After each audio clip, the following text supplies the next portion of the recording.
یہ بھائی نے بڑا اچھا سوال پوچھا ہے کہ جمعے کا خطبہ اور عید کا خطبہ اگر اردو میں ہو جائے تو اس سے بہت فائدہ ہوگا. یقیناً فائدہ ہوگا، لیکن یہ کام ہم جب کرتے جب یہ صحابہ سے ثابت ہوتا. ایک میں اپنی بات کمپلیٹ کر لوں، کیونکہ ہم اپنی طرف سے چینجنگ نہیں کر سکتے. صحابہ کرام جب دنیا میں گئے ہیں نا، تو اجمیوں کا بہت کثرت سے اسلام میں داخلہ شروع ہوا. تو بہت سے اجمی فارسی بولنے والے، دوسری زبانیں بولنے والے صحابہ کے شاگرد بنے، لیکن انہوں نے اپنے اپنے علاقوں میں عام واعظ و نصیحت تو اپنی زبانوں میں کی، لیکن عید کا اور جمعے کا خطبہ ان سب نے اجمی ہونے کے باوجود عربی میں دیا ہے. اس پر امت صدیوں سے متواتر اور امت گمراہی پہ جمع نہیں ہو سکتی. اب جا کے بعض اسکالرز نے یہ کہنا شروع کر دیا ہے کہ خطبہ اپنی زبان میں ہونا چاہیے. تو یہ 15ویں صدی میں یہ کام شروع ہوا ہے. 1400 سال میں مسلمانوں نے یہ کام نہیں کیا. سمجھ رہے ہو بات کو؟ تو اس لیے چونکہ یہ اجماع امت سے ثابت ہے، صحابہ تابعین، اسلام آج کا تھوڑی ہے بھائی. صحابہ تابعین کے دور میں اجمیوں میں محمد بن قاسم نے ہندوستان فتح کیا تھا نا، یہ سندھ فتح کیا ہے.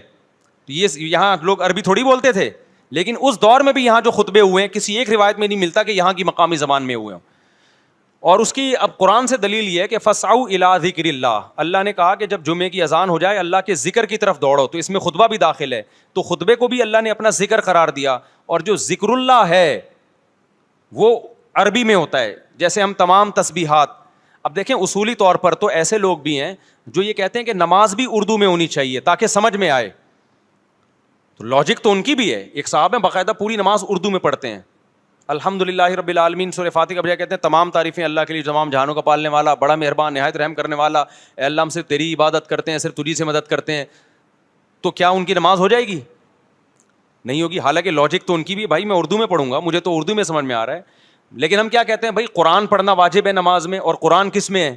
عربی میں. تسبیحات واجب ہیں، تو جو سنت ہیں وہ کس میں ہیں؟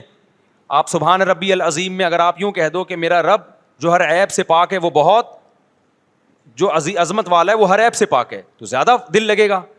لیکن یہ تمام چیزیں جو ہیں جو اسلام نے اسپیسیفک ذکر ہمیں بتایا ہے وہ عربی میں ہے. اب آپ کہہ سکتے ہو کہ پھر اسلام نے ایسے کام کا حکم دیا کیوں کہ لوگوں کی سمجھ میں آ نہیں رہا، فائدہ ہو نہیں رہا، اور آپ عربی میں ہی اس کو فوکس کر رہے ہو.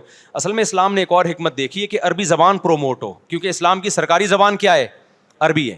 آج بھی آپ دیکھیں کسی بھی کنٹری میں سرکاری ڈاکومنٹس اس کی مقامی زبان میں ہوتے ہیں، حالانکہ وہ پبلک کو سمجھ میں نہیں آ رہے ہوتے بہت دفعہ. لیکن وہ کنٹری چاہتا ہے کہ بھائی ہماری زبان کو بھی تو ہو نا.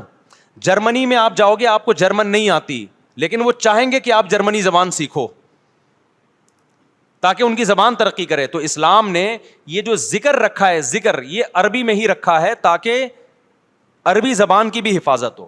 تو اب علماء نے اس کا حل یہ تلاش کیا ہے کہ سنت بھی خراب نہ ہو، جمعے کا خطبہ عربی میں ہو، عید کا خطبہ عربی میں ہو، لیکن چونکہ مسلمانوں کا بہت بڑا مجمع ان دنوں میں آتا ہے تو اردو میں الگ سے واعظ و نصیحت ہو جائے. تو اس طرح سے دونوں مصلحتیں حاصل ہو جاتی ہیں. کیونکہ واعظ و نصیحت کے لیے کوئی خاص دن اسلام میں متعین نہیں ہے، وہ عید سے پہلے بھی ہو سکتا ہے، عید کے بعد بھی ہو سکتا ہے، جمعے سے پہلے بھی ہو سکتا ہے، جمعے کے بعد بھی ہو سکتا ہے.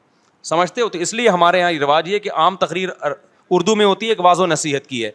جو خطبہ ہے اسپیسیفک وہ عربی میں ہی ہوتا ہے. یہ مزہ ہے اس کی.